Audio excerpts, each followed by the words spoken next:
Zdravnik, specialist psihiater Andrej Kastelic je že dolgo predstojnik Centra za zdravljenje odvisnih od drog Psihiatrične klinike Ljubljana. Z zdravljenjem odvisnikov ima dolgoletne izkušnje. Mi skoraj ne srečujemo ljudi, ki bi drogo jemali, da rečem, za hec. Ljudje imajo razlog za jemanje drog. Ponavadi izhajajo iz nekih situacij, ki so ali v socialnem ali psihološkem smislu neugodne, iz razdrtih okolij, z premalo podpore, z šibkimi vzgojnimi mehanizmi, ali pa imajo lahko po drugi strani neke druge resne duševne, pridružene duševne motnje. Torej takšnih, ki drogo poskusijo, jih morda zanima, seveda to absolutno odsvetujem. Seveda je pri odvisnosti pomembna kot v medicini tudi genetika. In če imajo še to genetsko predispozicijo, torej, da so bolj dovzetni za alkohol ali prepovedane droge, je ta možnost seveda še večja. Nekateri starši menijo, da je boljše, če se njihovi otroci z opojnimi substancami najprej srečajo v varnem okolju in pod nadzorom. V teh primerih gre najpogosteje za alkohol in marihuano.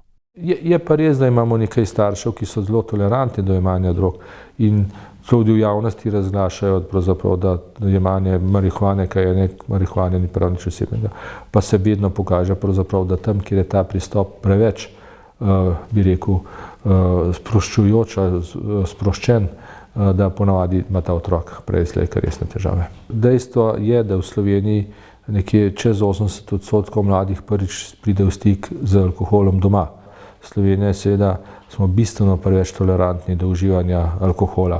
To ni običajno, koliko se alkohola spije v Sloveniji. Mi smo v vrhu v Evropi in v svetovnem vrhu in ta visoka toleranca je seveda neustrezna. Ravno kot ta visoka toleranca do uživanja marihuane, jemanja marihuane, na nek način tudi do kajenja.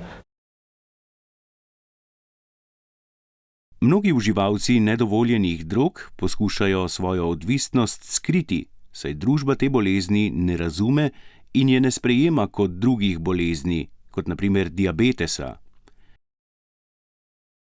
A kljub temu je odvisnost kronična bolezen, ki jo je treba zdraviti.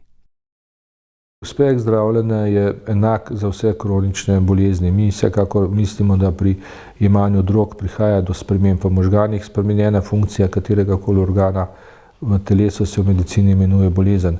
Odvisnost je kronična bolezen, je progredientna, torej se poslabšuje, če se ne zdravi.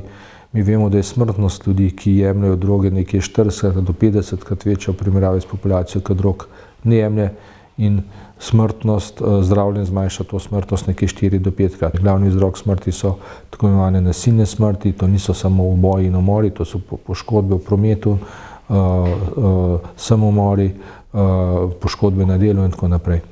In uspešni smo tako kot pri vsaki kronični bolezni.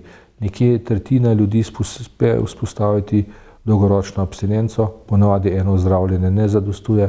Taka dolgoročna abstinenca je seštevek številnih ukrepov. Cilj zdravljenja odvisnosti ni zgolj prenehanje jemanja nedovoljenih drog. Za odvisnike je težko predvsem zadrževanje od ponovne uporabe teh drog. Tisti, ki se tej izkušnjavi najtežje uprejo, pogosto zanemarijo dejstvo, da se lahko okužijo z virusom HIV ali hepatitisom. Okužbo pa kasneje lahko prenesejo tudi na povsem zdrave ljudi. Imamo približno 30% ljudi, ki zmorejo dosti dolgo obdobje stabilnega življenja, tudi prenehanja jemanja drog, pa potem pride do spodrsljaja ali recidiva. In tak recidiv seveda ne pomeni, da se je vse podrlo in mora spet vse do dna, se da, če ima človek dobre izkušnje zdravljenja, tak recidiv oziroma spodrsljaj tudi zaustaviti. Potem imamo tam približno 40% ljudi, kjer pa ne uspemo vzpostaviti neke dolgotrajne abstinence, ker ne želijo, ker jo ne zmorejo, ker so objektivne okoliščine takšne ali drugačne. Vendar tudi za njih ni potrebno, da ljudje zaradi drog umirajo, da so zaradi njih v zaporih, da se zaradi njih okužijo. Tu imamo številne programe, nizkopražne programe, se pravi te programe, kjer je ljudem pomagamo droge imeti tudi na način, da jih čim manj ogroža. HIV-a na srečo v tem trenutku še nimamo prav veliko, kar ne pomeni, da ga ne moremo v hipu dobiti, vendar predvsem hepatitisa C.